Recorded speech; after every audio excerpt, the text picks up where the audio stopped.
Have you checked the children? Your little mad sometimes. Hi, I'm Chucky. Wanna play? Sometimes that is better. You're gonna need a bigger boat.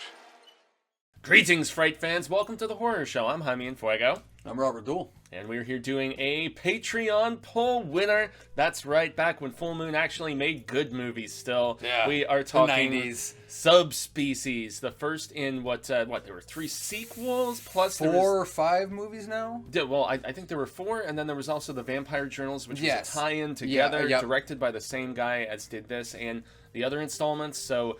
Yeah, man, I mean, Radu and all of those just... I don't know, this is their quintessential vampire story at Full Moon, and I think it's aged very well. Oh, it's yeah. of the same ilk as Castle Freak and some of the early Puppet Master films, where you could tell they actually cared a little bit more, especially for great set, great makeup. Practical and makeup and everything. Even real quick and everything, just like the rod puppeteering, the stop motion claymation and everything. Demon Yeah, guys. those awesome. Yeah. Full Moon used to care. Sorry, yeah, they used to I care. think they still do. I mean, I don't know if that's the case. What happened, honestly? Ginger Dead Man and all the stuff that they've been doing lately. Real quick segue onto that. Those are like guilty pleasure movies, like Yeah. Evil Bong. Like those movies are great. And they did the Killjoy stuff too, Yeah, right? Killjoy was another good one, a good series that they put out and Yeah. everything. Yeah. But So they still have their niche, I guess. yeah, but the overall like quality though is definitely dampened.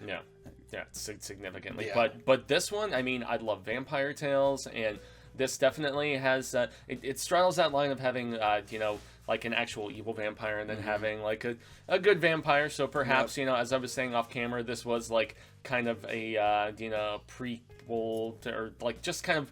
Not even so much a prequel, but like an initial idea for what Twilight ran with and made just hammier and cheesier and very PG. You got the pretty PG-13 Calvin Klein in that regard. vampire. Yeah, very Calvin Klein vampire. Yeah, super handsome, has like personal conviction and everything. Yeah. But I mean, to just wrap up overall impressions, I thought the acting, some of the stuff from a few of the foreign actors, wasn't quite as solid and stuff. But I mean, just filming it over in Romania, like you said, I mean, beautiful castles and just village settings and stuff like that. Most of the acting very good, especially from the actor who plays Radu and his brother as well. Anders Hove plays Radu. And then and he's in all 4 of those Subspecies films, right? He's Radu through and through. Yeah, nice. And then we have Angus Scrim, also known as cameos. the tall man as King Vladish. Yeah, which is wearing Radu. an awful wig. Oh yeah, super powder wig and everything. But it was awesome and corny at the same time. It was of the deliberate variety to that regard in some ways. But I mean, I overall really liked it. It's not very like gore centric until the very, very end of the film. I mean, the last 20 minutes or so is where we get the extent of that. But I mean, I still was okay with the slow burnishness and the tension and just trying to figure out the connection between some of these different characters and motivations. And it's a very, dare I say, sexy vampire movie, and I'm okay with that. Yeah, I agree with that and everything. It had like that dark, like kind of original vampire kind of goth feel and everything with the sexiness and everything. And like we were brought up earlier, it is filmed in Bucharest, Romania, and everything. This was actually the first American movie to be filmed in Romania after the fall of the communism in Romania. So interesting. Nice little fun fact on that. No longer part of the USSR and Nope. all of that conglomerate. And that's and whatnot. and basically like he during the scouting locations and everything, he fell in love with just the architecture and everything, just all the decrepit castles. So basically, they didn't really have to do much for overall building of the sets. Not at all. They had free range. Saved so much money, man. Yeah, and put it into practical. It worked out great. Yeah, and it worked out great, especially for your practical and like we brought up earlier, your claymation and your rod puppeteering, things like that. It was beautiful. I love this. I love the Subspecies movies. Oh, they are very, very solid. And shout out to Danny Nightmare from Horror Addicts. He's a big fan of these early Subspecies films as well. As far as story goes, it's really relatively simple. I mean, you see that there is some family dissension of sorts at the very beginning of the movie. So Radu is at Radu, whatever. He's basically at odds with his father, who's also a vampire, but there is kind of a little warring aspect to this little, like, it's almost like a blood amulet. It's called the Bloodstone. Like the Bloodstone, yeah, that's right. That's which right, is basically gives an exuberant amount of power to the vampire that wields it.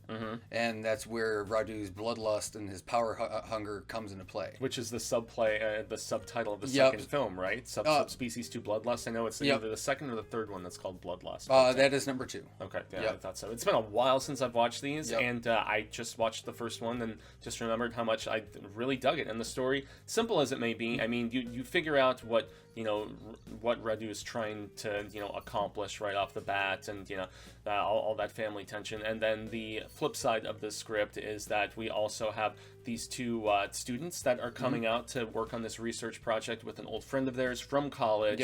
And they're researching Romanian culture and myths and supernatural aspects and everything, basically, of Romanian mythology, in a sense. Yeah, so this girl who was originally from Romania, she went back, and her two American, presumed, based on their accents and everything, then it's like, okay, she's very obviously European, they're very obviously America, maybe Canadian, something like that. Doesn't necessarily matter. They're from across the pond, and they're out of their element and visiting. And lo and behold, there is the appearance of Radu's brother, who name I forget, but he kind Stefan. Stefan, yeah. He keeps his vampirism like on the DL, at least initially, but he does have kind of a palishness to him, so you're slightly suspect that, right off the bat. But yeah, it really turns into Radu kind of terrorizing these women a little bit, and sucking on some blood of a few of them, and without really going into too much detail. Now, you also get some of the cultural history of how just the lore and the passing down of just a vampiric presence is feared by the people in the village and everything. And even that one person who dies, without spoiling stuff, about midway through the film, like, they have decapitated and they're burying in like weird, sort of circumstances and stuff like that. So, I mean, it really turns into brother against brother, good vampire versus bad vampire, and there's some girls caught in the fracas of it, and it's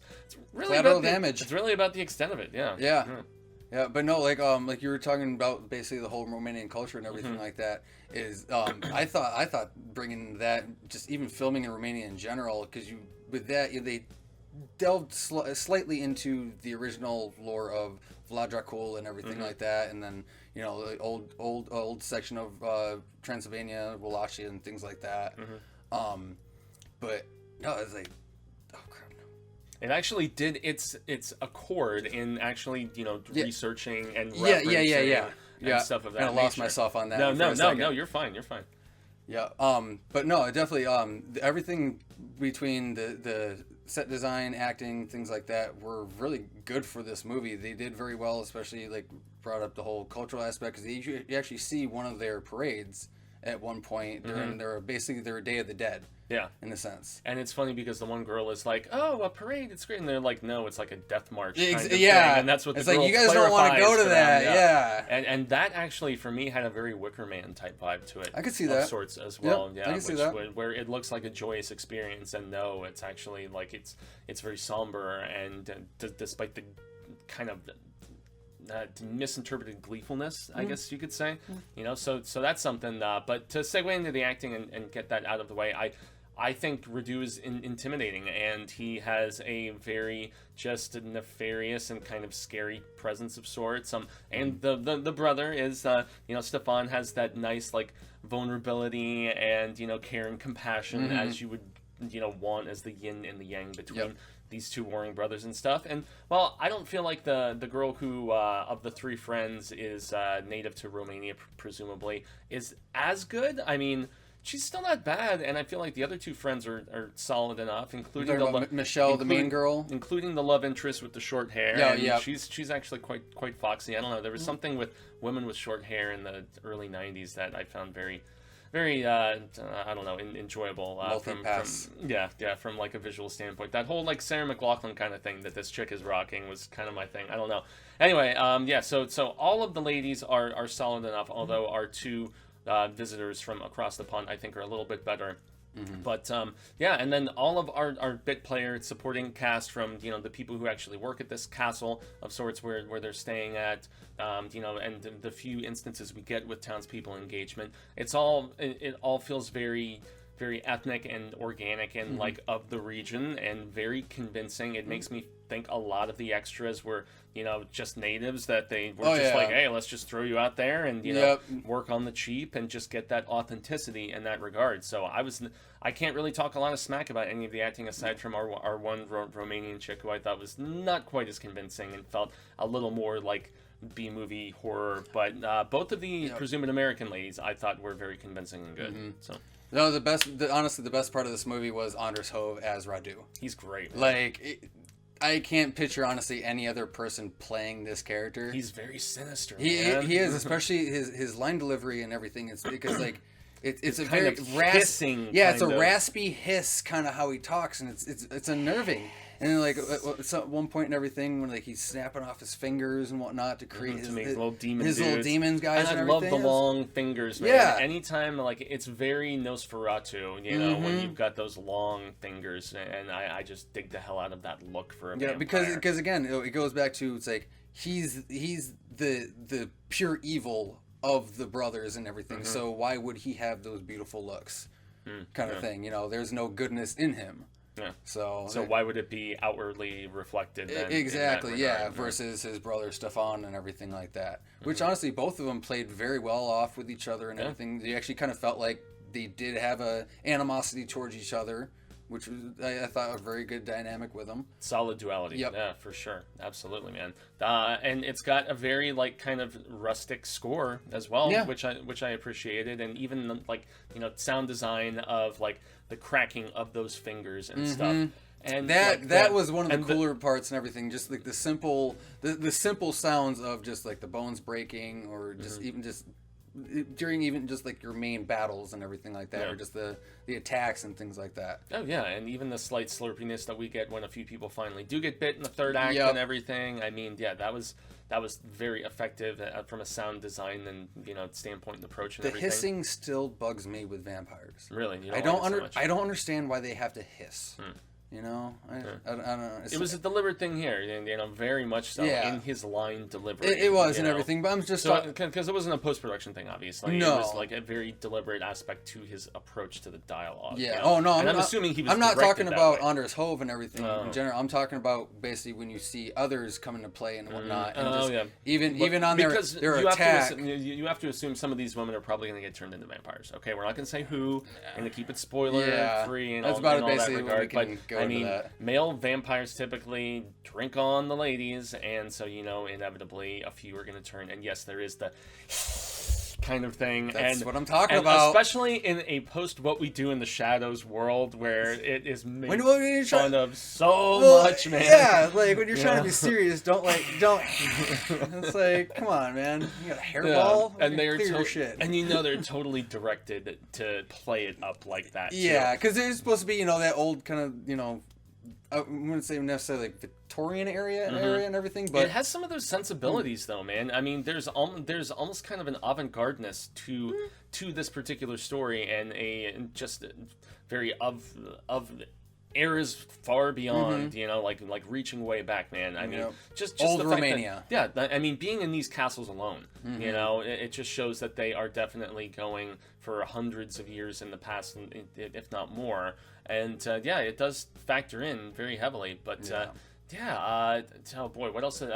There's not a lot of practical gore or anything like that. There's few scenes here or there that are in the back half of it. But I do have to really mention what you had as well. The stop motion of these little red demon creatures that they do. Their movement isn't always as great as I would like, but for the most part, it looks very convincing, actually. Oh, yeah. Especially for the budget, what they had and everything to work with, it was done very well. Yeah, and it is a combination of both claymation-y and puppetry, I think, and the rod puppeteering and everything. And if they're interacting with actual characters more so than anything, because they do interact with some of the women, where Lady has been the Romanian woman has been taken captive by Radu in the third act, and of course her outfit has been torn to show her boobs. And I'm just boobies. I'm yeah, full boob. Thank you guys.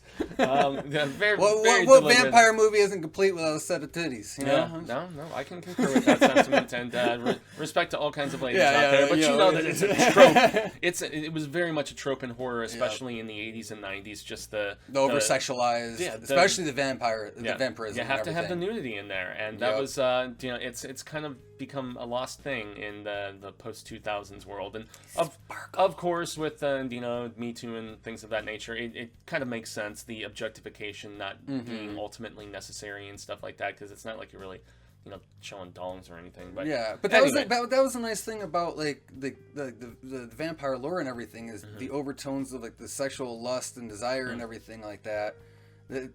You take that away and it's boring. Well, I always think to a degree. Well, I always think of Anne Rice's riff on it, where vampires were asexual and they couldn't really have sex. You know, there was like a lustful sort of like caressing whateverness. They're like, asexual, but bisexual at the same time. Kind of, yeah. So it didn't have to be a woman per se, or if you're a man or whatever, which it doesn't have to be, guys. We're not here to judge anything, but Let's get back on track here. Veering into different territories.